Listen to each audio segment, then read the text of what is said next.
पंडित जी, स्वागत है आपका मुस्कान इंडिया न्यूज़ में और हमारे दर्शक आपको देख रहे हैं, तो कृपया एक बार परिचय दीजिए। मेरा नाम शंभू झा है।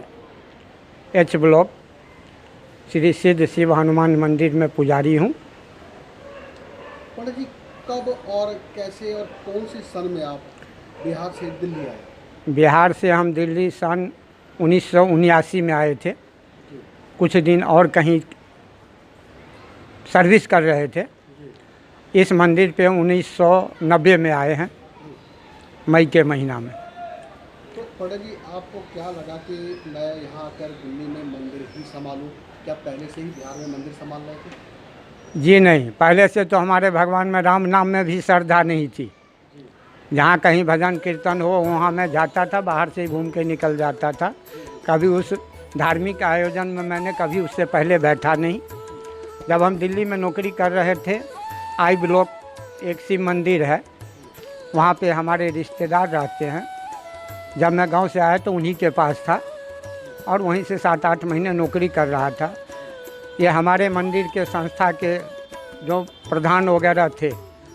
इस मंदिर में पहले कोई पंडित रुकता नहीं था, क्योंकि इस मंदिर में 2 पैसे की आमदनी कभी नहीं थी। अभी भी नहीं के बराबर है, फिर भी भगवान की इच्छा जो है वो बहुत है हमारे लिए। तो वो लोग उस मंदिर पे पहुँचे।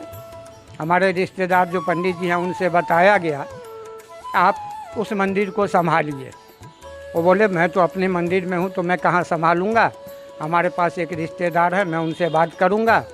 जब हम शाम को ड्यूटी से आए तो बात कुछ नहीं करना, वो मुझे चाबी पकड़ा दिए कि जाइए एच ब्लॉक में मंदिर है, उस मंदिर में आज से आप रहेंगे। मैं यहाँ आया, यहाँ के कमेटी वालों ने हमारे लिए कमरा बना दिया। मंदिर में पहले रहने के लिए घर नहीं था। उन्होंने कहा कि मंदिर में मैं आपको तभी रखूँगा जब आप अपने परिवार को लेके यहाँ रहेंगे। मैंने कहा आप कमरा बना दो, हम परिवार लेके आ जाएंगे। फिर उन्होंने कमरा बना दिया, हम अपने परिवार को मंगा लिए, यहाँ रहने लगे। पूरे समाज के लोग मंदिर में बैठक की, सभा की। सब ने कहा जी इस मंदिर में कुछ नहीं आता है, ना मैं आपको कुछ दूंगा। आपके किस्मत मंदिर में 5 पैसा आई है, 5000 है, वो आपका। बाकी जो भी मेंटेनेंस का काम होगा हम लोग देखेंगे। अब हकीकत में मंदिर में कुछ नहीं आता। सप्ताह में शनिवार को, सोमवार को सिर्फ 30-30 पैसे आते थे। जब मैंने इस मंदिर पे आया, मैंने कहा कोई बात नहीं, आज तक हमने कभी भगवान का नाम भी नहीं लिया। आज सेवा का मौका मिला है, नौकरी कर रहा हूँ, करूँगा और कमा के खाऊँगा। सुबह शाम भगवान की इतनी ड्यूटी मिली कि आप सुबह शाम सिर्फ भगवान की सेवा करिए, अपना ड्यूटी करिए। हम लोगों की तरफ से कोई बंदिश नहीं है। उसी रूप में चलते रहे। 4-5 साल नौकरी किए। उसके बाद वहाँ कुछ बातचीत हो गई, जहाँ काम करते थे। मैंने कहा आज से तुम अपना नौकरी रख, मैं अपने मंदिर में ही पूरा टाइम दूँगा। इस मंदिर में रहने लगे तो कुछ आमदनी बढ़ने लगी। आमदनी भगवान की कृपा से मंदिर से ही मुझे सब कुछ मिला। मंदिर एक स्थान है, ये ज़रूरी नहीं है भगवान कहते हैं कि मंदिर में जाओ तो पैसा ही चढ़ाओ। और पंडित इसीलिए नहीं बैठा है कि मंदिर में कोई आए तो पैसा चढ़ाए, उससे आजीविका चले। हमारा सिद्धांत था कोई चढ़ाए या न चढ़ाए, चढ़ावा दे या न दे, हम भगवान की सेवा करते रहेंगे और आज तक कर रहे हैं। और उन्हीं के सेवा के बदौलत जब हम स्थान पे हैं तभी तो बाहर के जजमान हमें पूछेंगे। हम अपने घर में कहीं किराया पर रहेंगे तो कोई इज्जत सम्मान नहीं करता है। मंदिर में इज्जत सम्मान बहुत मिला समाज में। उस इज्जत सम्मान के कारण हम इस मंदिर पे रुके। आज भगवान की दया से बढ़िया कमाते हैं, बढ़िया रहते हैं, बच्चे सब आनंद है। अपना मकान भी भगवान ने दे दिया। 2 लड़की की शादी किए, पैसे नहीं थे, फिर भी सारा इंतज़ाम हो गया उनकी कृपा से। जो लड़का हम लोगों में 2.5-3 लाख में दामाद मिलते, वो हमें 1 लाख तक में दामाद उपलब्ध हो गए। तो हम तो सोचे इन्हीं भगवान की कृपा थी जो हो गई। और वो भी मेरे पास पैसे नहीं थे, फिर भी इंतज़ाम हो गया। और आज तक मैंने 5 पैसा किसी से कर्जा नहीं लिया ब्याज पे। जो भी हमारे रिश्तेदार थे वो मदद किए। दोनों लड़की, पहली लड़की में हमारे पास 40,000 था और मैंने 2.5 लाख खर्चा किया। 1 साल के बाद ही हमने दूसरी लड़की की शादी की, उसमें मेरे पास सिर्फ 30,000 था। उसमें भी 2.5 लाख के करीब खर्चा किया। सारा इंतज़ाम प्रभु ने करवाया। फिर कमा कमा के सब लड़का नौकरी करने लगा, सबको कमा कमा के पैसे दे दिए। आज किसी के 5 पैसे हमारे पास नहीं है। पंडित जी, मैं जानना चाहूँगा, ये तो आपके परिवार की बात होगी, हाँ। आप जो है सब कुछ संपन्न हैं हाँ। और मंदिर ने आपको सब कुछ दिया, हाँ, इसकी वजह से सब बिल्कुल कुछ बिल्कुल और बिल्कुल यहाँ बैठे हुए यहाँ के समाज के लोगों ने भी आपकी काफ़ी मदद की, बिल्कुल और आप किया। कर रहे हैं। हाँ, बिल्कुल कर रहा है। जानना चाहूँगा कि आगे भविष्य में मंदिर को लेके और क्या विचार है, क्या बनाना चाहते हैं? अब देखिए, यहाँ के समाज से तो हमें बहुत कुछ मिल रहा है, लेकिन समाज जो है मंदिर के प्रति, हमारे प्रति इज्जत है, भावना है, लेकिन मंदिर के प्रति कोई कुछ नहीं करना चाहता है। तो हम अपना मन बना रखे हैं, जब तक ठीक ठाक है हम भगवान की सेवा कर रहे हैं। जिस दिन इच्छा होगा मंदिर हम छोड़ के चले जाएंगे, समाज लोग अपना दूसरा पंडित जी रखें, इससे आगे हम और कुछ नहीं सोचते मंदिर के बारे में। चलिए, ये तो मंदिर से जुड़ी बात, क्योंकि हम जब से इस मंदिर पे आए हैं, आज तक हमने चंदा के नाम पे किसी के पास न गए हैं, न कभी जाएंगे। ये काम समाज का है, पंडितों का नहीं होता है जो घर घर जाके पैसा मांगे चंदा। ये मंदिर समाज ने बनाया है, उनका फ़र्ज़ बनता है मंदिर का उद्धार वो करें, ये हमारा काम नहीं है। वो बना के दिए, हम उसकी रक्षा करते हैं, भगवान की सेवा करते हैं, यही हमारा फ़र्ज़ है। तो वो संस्कृति अभी भी नहीं गई है। कहावत है कि ताली एक हाथ से नहीं बजती है, ताली दोनों हाथ से बजती है। यदि समाज में गलती है तो पंडित जी के अंदर भी कमियां आई है, पहले के अपेक्षा पंडित जी में कमियां हैं। यहाँ पे मैं एक बात काटना चाहूँगा, हाँ। कि यहाँ पे ऐसा लगता नहीं हाँ। कि टेक्निकल सिस्टम आ चुका है, कंप्यूटर और लैपटॉप की दुनिया आ चुकी हाँ। है, क्या बच्चे जो संस्कार को भूलकर और उस लैपटॉप टेक्निकल सिस्टम में वो लुप्त हो चुके हैं, क्या लगता नहीं है आपको? नहीं, ऐसा तो है। आजकल जो भी तिथि त्यौहार वगैरह होते हैं लोग लैपटॉप में देखते हैं या कैलेंडर में देखते हैं, जो कि पंडित जी के पंचांग से वो मैच नहीं करता है। तो वहाँ पर भ्रमित भी होते हैं। वो कहते हैं जो, और फिर पूछने आते हैं पंडित जी ये त्यौहार कैसे होगा, कब होगा? तो मैं कहता हूँ जो कल होगा। वो कहते हैं नहीं, वो उसमें तो दे रखा है परसों होगा। बोले जब उसमें दे रखा है तो तुम उस पर भरोसा करो, फिर मेरे पास क्यों आए हो? आज का ज़माना तुम कंप्यूटर से चल रहे हो, कैलेंडर से चल रहे हो, उसी से चलो।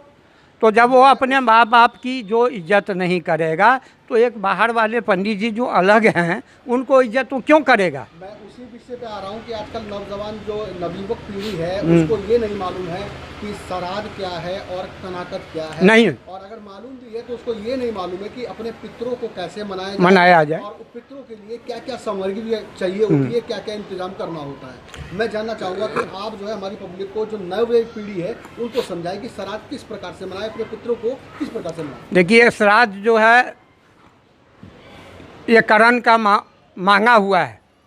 करण बहुत दानी था, सोना वगैरह बहुत दान करता था, उसको दानवीर कहा जाता था। जब उसकी मौत हुई, जब वह स्वर्ग गए, तो वहाँ पर उनको भोजन के लिए सोना ही दिया गया। तो करण बोले भगवान से, प्रभु ये हम कैसे खाएंगे? तो भगवान बोले कि भाई तुमने तो यही चीज़ दान किया, तो जो दान किया वही तो यहाँ मिलेगा।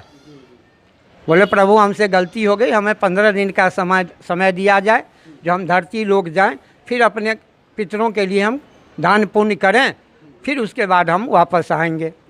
तो करण जब वापस आया, तब यहाँ के अन्न वस्त्र द्रव्य ये जब दान किए हैं, तब जाकर उनको पितरों की भी शांति मिली, मुक्ति मिली है, और उनको भी मिला है। तब वो स्वर्ग गए हैं तो फिर उनको वहाँ स्थान मिला है। तो इसीलिए पितरों का क्रिया कर्म जो है अति आवश्यक है। देवताओं को आप पूजें या ना पूजें, पितृ को जरूर पूजें, पहले पितृ फिर देव। अगर कुछ पितरों को मनाना हो तो श्राद्ध में सबसे पहला कदम उठाए, क्या उठाएं और कौन सी पूजा की सामग्री का इंतजाम करें? सबसे पहले जो हम पितृ पूजा करते हैं, तो सबसे तो उनका तिथि होता है। ये 15 दिन का जो श्राद्ध है, 15 दिन का पितृपक्ष होता है। तो हमारे पूर्वज, हमारे पितृ किस तिथि में गुजरे थे, उस तिथि में उनका श्राद्ध कर्म किया जाता है। तो इसमें कोई विशेष खर्चा का भी प्रावधान नहीं है। या तो आप ब्राह्मण को बुला के, पंडित जी को बुला के अपने घर पे संकल्प करके या तो उन्हें भोजन कराइए, या उन्हें सूखा अनाज दान कर दीजिए, वस्त्र दान कर दीजिए। ये तो नॉर्मल विधि है जो हर लोग कर सकते हैं, इसमें कोई ज़्यादा खर्च भी नहीं हो। तिथि के अनुसार उनके पूर्वज उनके दरवाजे पे आते हैं, जो हमारा संतान हमारे लिए क्या कर रहा है। आप तिथि पे यदि पितरों का श्राद्ध क्रिया कर्म कर दिए तो बड़े प्रसन्न होते हैं, आशीर्वाद दे के जाते हैं। उस दिन आपने नहीं किया तो पितृ चुपचाप घर से चले जाते हैं। क्या पता हमारे बच्चे आज न किया हो तो अमावस को करेगा। जब अमावस तिथि आती है तो उस दिन फिर पहुंच जाते हैं। उस दिन पितृकर्म कर दिए, उनके लिए श्राद्ध क्रिया करिए तो पितृ हमारे प्रसन्न होते हैं और आशीर्वाद दे के जाते हैं। यदि आप अमावस को भी नहीं किए तो पितृ हमारे श्राप दे के जाते हैं। उसके बाद इस धरती पे और कोई मुक्ति का रास्ता नहीं है। वो कोई भी इसका समाधान नहीं कर सकता जब पितृ आपको श्राप दे के चले गए। इसीलिए सबका फर्ज बनता है जो अपने माँ बाप का पितृपक्ष में श्राद्ध की में तिथि के अनुसार उनका श्राद्ध कर्म करें। तिथि में नहीं कर सकते हैं, भूले बिसरे हैं, दिमाग उतर गया, तो कम से कम अमावस को तो ज़रूर कर दें। और किसी का यदि पितृ नाराज़ हो चुका है, घर में बरकत नहीं होती है, संतान में बाधाएं आ रही हैं तो उसे कहा जाता है पितृदोष। तो पितृदोष निवारण करने के लिए तरीका है कि आप पितृदोष का जाप करवाएं। पितृ गायत्री मंत्र का जाप होता है जो ये श्राद्ध में भी हो सकता है, और पूजा पाठ तो श्राद्ध में बंद होती है, लेकिन पितृ को मनाने के लिए पितृ गायत्री का जाप आप श्राद्ध में करें तो पितृ अति प्रसन्न हो जाते हैं और फिर परिवार को सुख शांति प्राप्त होती है। ये पितृ श्राद्ध का जो मुझे जानकारी है वो मैंने आपसे। देखिए, इस साल तो 23 मार्च से लॉकडाउन हो गया था, तो अप्रैल में जो नवरात्र चैत्र नवरात्रि इस बार नहीं मनाई गई। सावन की कांवड़ यात्रा भी नहीं मनाई गई, जन्माष्टमी भी नहीं मनाई गई। कहीं कहीं अपने थोड़े बहुत मनाए गए, लेकिन अब सरकार ने शायद घोषणा की है कि 21 सितंबर से ये लॉकडाउन जो है पूर्ण रूप से खोलने जा रही है, कुछ शर्तों के साथ। जैसे मास्क लगाएं, दूरी बनाएं, किसी भी धार्मिक कार्य हो, राजनीतिक हो या सामाजिक हो, तो 100 आदमी की इजाज़त दी गई है।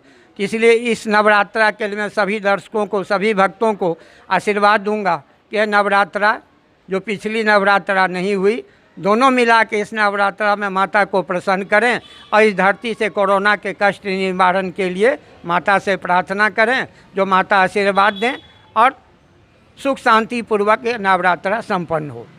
जी, कोई भी श्राद्ध के बारे में, कोई भी ग्रह दशा हो, काल सर्प दो, एक देखिए किसी के भी जन्म कुंडली होती है। कुंडली देखने से ही पंडित जी को पता लग जाता है कि इसकी कुंडली में कौन कौन से दोष हैं। लेकिन आज के ज़माने में हमारे हिसाब से कम 60 पंडित जी को कुंडली के बारे में जानकारी नहीं है कि एक कुंडली में कितने ग्रह दशा होते हैं। कुंडली में ज़्यादातर आजकल जानकारी है मांगलिक, इस घर में है तो ये लड़का या लड़की है जो मांगलिक है, इस घर से इस घर तक राहु केतु है तो काल सर्प दोष है। इससे ज़्यादा ग्रह में बहुत सारे ग्रह हैं जो सबको जानकारी नहीं है। जैसे कुंडली में किसी के मंगल के साथ राहु आ जाए तो उसे अंगारक दोष कहते हैं, जिसे विवाह होने के बाद दोनों में से एक किसी के प्रति जान का खतरा होता है, ये अंगारक दोष के वजह से। दूसरा होता है चंद्रमा के साथ यदि राहु आ जाए तो इसे ग्रहण दोष बोलते हैं, जो धार्मिक हिसाब से वही राहु केतु जब सूर्य चंद्रमा को नहीं छोड़ता है तो इंसान को कैसे सुखी रहने देगा, तो इसका उपाय भी होता है। तीसरा है गुरु चांडाल दोष, गुरु के साथ राहु आ जाए तो उसे गुरु चांडाल दोष बोलते हैं, जिसके कारण भी आदमी परेशान रहता है। तीसरा है राहु केतु आमने सामने कुंडली में आ जाए तो बीमार कष्टदायक ग्रह होता है, उसकी भी शांति से ग्रह दोष निवारण होता है। तीसरा है शनि कंटक, एक से लग्न घर में और 10वें घर में यदि शनि है तो उसे शनि कंटक कहते हैं। लोग सिर्फ ढैया और शनि साथी जानते हैं, लेकिन शनि कंटक के बारे में सबको जानकारी नहीं है। हम अपना फ़ोन नंबर दे रहे हैं, किसी को किसी भी प्रकार की कुंडली के दोष के बारे में जानकारी या शांति के लिए उपाय जानना हो तो 9250149737 पर संपर्क कर सकते हैं और हमसे सुझाव ले सकते हैं। बहुत बहुत धन्यवाद पंडित जी, अगली मुलाकात फिर बहुत जल्द करेंगे, जब तक के लिए धन्यवाद। आपको भी धन्यवाद, बहुत बहुत शुक्रिया जो आप हमारे मंदिर में पधारे और इस प्रकार से हमसे संपर्क किए, हमें आपने अपना प्लेटफॉर्म दिया, इसके लिए हम आपके आभारी हैं। धन्यवाद। दांतों का दर्द छू मंतर। जी हाँ, चंद मिनटों के अंदर डॉक्टर समीर, जल्दी मुलाकात करिए।